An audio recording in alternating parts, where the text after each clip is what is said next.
সম্মানিত ভিউয়ার্স, আজকের যে বিষয়টা নিয়ে আমি আলোচনা করব সেটাই হচ্ছে সিএস এবং আরএস মোতাবেক আপনি জমি কিনলে আপনার জমি প্রকৃতির পক্ষে টিকবে কি না, সেটাই হচ্ছে যদি আপনি জমি ক্রয় করেন তাই সিএস মালিক হচ্ছে প্রথম মালিক, এবং সিএস মালিক যদি কারো কাছে জমি বিক্রয় করে থেকে থাকে, তার যদি জমি 10 বিঘা থেকে থাকে ওই জমিটাই যদি আপনি অন্য ব্যক্তির কাছ থেকে, প্রথম যে ব্যক্তি ক্রয় করেছে সিএস মূল এবং আরএস মূলের কাছ থেকে, যদি সে প্রথম ব্যক্তি যদি দ্বিতীয় ব্যক্তির কাছে বিক্রি করে থাকে, সেই দ্বিতীয় ব্যক্তি যদি আরেকজনের কাছে বিক্রি করে থাকে এবং সেই প্রথম ব্যক্তি থেকে দ্বিতীয় ব্যক্তি, প্রথম ব্যক্তি, দ্বিতীয় ব্যক্তি এবং তৃতীয় ব্যক্তি, এই তৃতীয় ব্যক্তির নিকট হতে যদি আপনি জমি ক্রয় করেন, তাহলে পরে আপনার জমিনের ধারাবাহিকতা, অর্থাৎ যেটাকে বলা হয় বায়াদলিল, এই বায়াদলিলটা আপনার সংরক্ষণ করতে হবে। যে প্রথম মালিককে আপনি দেখতে হবে, প্রথম মালিক যে প্রথম মালিক সিএস মালিক, প্রথম মালিকের কাছ থেকে দ্বিতীয় ব্যক্তি কিনেছে, দ্বিতীয় ব্যক্তির কাছ থেকে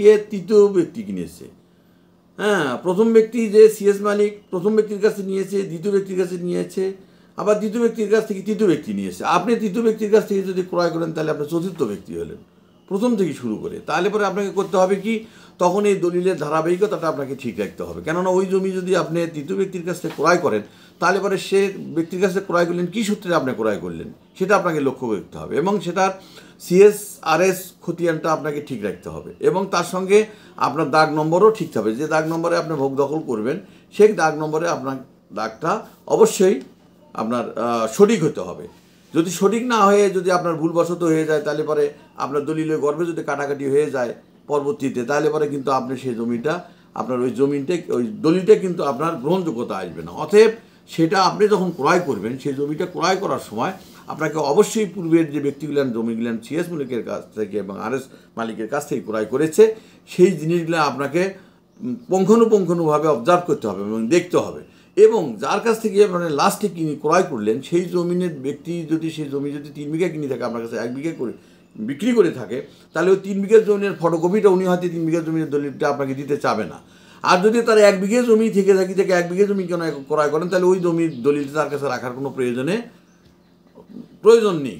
অতএব আপনি দলিলটা তখন আপনার সংরক্ষণে রাখবেন। আর যদি ওই দলিলের গর্ভে যদি তার 3 বিঘার মধ্যে আপনার কাছে 1 বিঘা বা 10 শতক বা 3 শতক বা 10 শতক বিক্রি করি থাকে, তাহলে আপনি অবশ্যই তার নিকট হতে একটা ফটোকপি নেবেন, কেন ওই ফটোকপিটার আপনার প্রয়োজন আছে। এবং উনি যার কাছ থেকে নিয়েছে তারও একটা ফটোকপি নেবেন, এবং সে যার কাছ থেকে ক্রয় করেছে তারও ফটোকপি নেবেন, কেন ধারাবাহিকতা থাকলে তখন আপনার জন্য কোনো সমস্যা হবে না। তাই আপনারা সিএস এবং আরএস মোতাবেক যদি সঠিকভাবে আপনারা নিরূপণ করিয়ে যদি আপনারা জমি ক্রয় করেন, তাহলে জমি আপনার ক্রয় করা সঠিক হবে, কোনো ভুল হবে না।